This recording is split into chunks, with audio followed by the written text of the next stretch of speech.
시편 78편 32절에서 39절입니다. 32절. 이 모든 것에도 그들은 여전히 죄를 지었고 하나님의 놀라운 일들을 보고도 믿지 않았다. 이 모든 것이란 메추라기를 공급받고 많은 이들이 죽은 사건을 말합니다. 조상들의 삶에 대한 신학적인 요약은 단 두 마디입니다. 죄를 지었고 믿지 않았다. 그들은 하나님의 은혜에 감사할 줄도 모르고 하나님의 심판을 보고서도 깨닫지 못했습니다. 33절. 그리하여 하나님께서는 그들에게 헛된 날들을 보내게 하셨으며 그들의 세월을 고통스럽게 끝나게 하셨다. 그들이 광야에서 보낸 40년의 시간과 그들에게 주어진 매일매일 그토록 무수한 시간들이 허무하고도 고통스럽게 끝났습니다. 이것은 출애굽 1세대가 하나님을 신뢰하지 않으므로 광야에서 죽어간 사건을 말하는 것입니다. 그들이 본래 출애굽하여 광야 생활을 했던 이유는 약속의 땅인 가나안을 차지하기 위함이었습니다. 그러나 그들의 불신앙과 패역함으로 결국 광야에서 죽을 수밖에 없게 된 그들의 날들은 허무하고 무익한 것이 되고 말았습니다. 그들은 언제 어디서 객사할지 모르는 운명 앞에 세월을 고통스럽게 보내다 끝날 수밖에 없었던 것입니다. 34절. 하나님께서 그들을 죽이시자 그들은 그때서야 하나님을 찾았고 다시 간절하게 하나님께 마음을 돌이켰다. 이스라엘은 광야 40년 동안의 고된 방랑 생활에서 지속적으로 하나님의 능력을 의심하다가 죽음에 직면했을 때만 하나님을 찾았습니다. 구원의 하나님이 심판의 하나님으로 바뀔 때면 이스라엘은 그제서야 하나님이 어떤 분이신지 기억해 간절히 용서를 구하고 자비를 호소했습니다. 하나님은 이런 이스라엘의 거짓 행동 패턴을 잘 아셨던 것입니다. 그들 회개의 진실성이 없음과 그것의 반복을 아신 것입니다.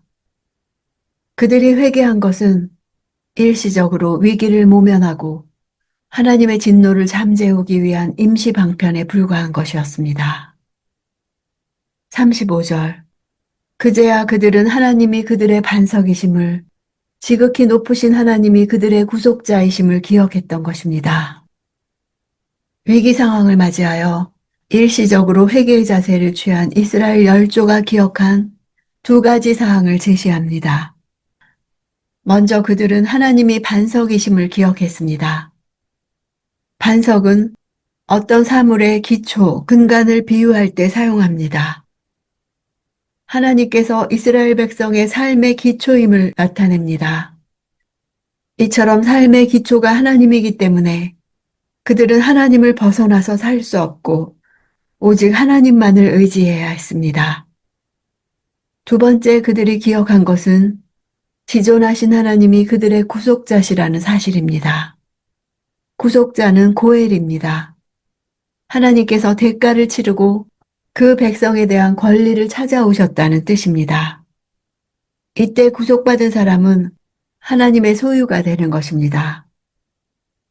그들은 히브리 노예의 삶에서 자유 시민이 되게 하신 하나님의 구속의 은총을 기억했습니다.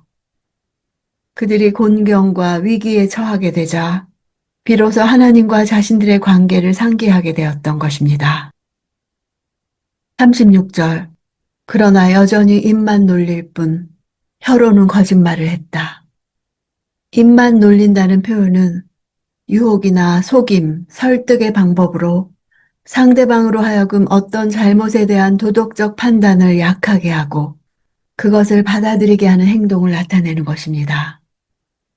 이스라엘 백성들이 자신의 잘못을 변명하여 하나님으로 하여금 그들의 문제에 대해 넘어가게 하려는 행위를 가리킵니다.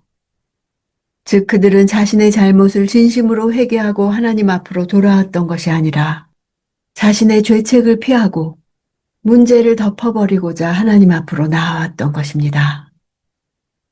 37절. 그 마음은 하나님께 충성되지 못했고 하나님의 언약에 성실하지 못했다. 거짓 회개의 원인은 그들의 마음 상태에 있었습니다. 위기를 모면하려 했을 뿐 그 마음에는 하나님을 향한 충성과 성실이 없었습니다.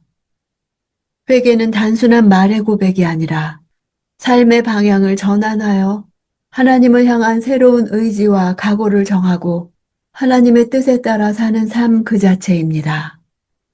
그들이 거짓 회개한 것은 근본적으로 그들의 마음이 하나님에 대해 성실하지 못했기 때문입니다. 38절. 그러나 하나님께서는 불쌍한 마음이 가득해 그들의 죄악을 용서하시고 그들을 멸망시키지 않으셨다. 몇 번이나 진노가 솟구치는 것을 참고 참으신 것이다. 마음으로 믿지 않는 이스라엘의 배교에도 불구하고 하나님이 지속적으로 은혜를 베푸신 이유는 하나님의 긍휼과 오래 참으심 때문입니다. 이스라엘이 하나님의 백성으로서의 명맥을 유지할 수 있었던 것은 그들이 하나님 앞에 내놓는 불성실과 거짓된 회개의 말 때문이 아니었습니다. 그들을 향하신 하나님의 크신 긍휼과 오래 참으심이 있었기에 이스라엘은 지속적으로 속죄의 은총을 경험할 수 있었던 것입니다.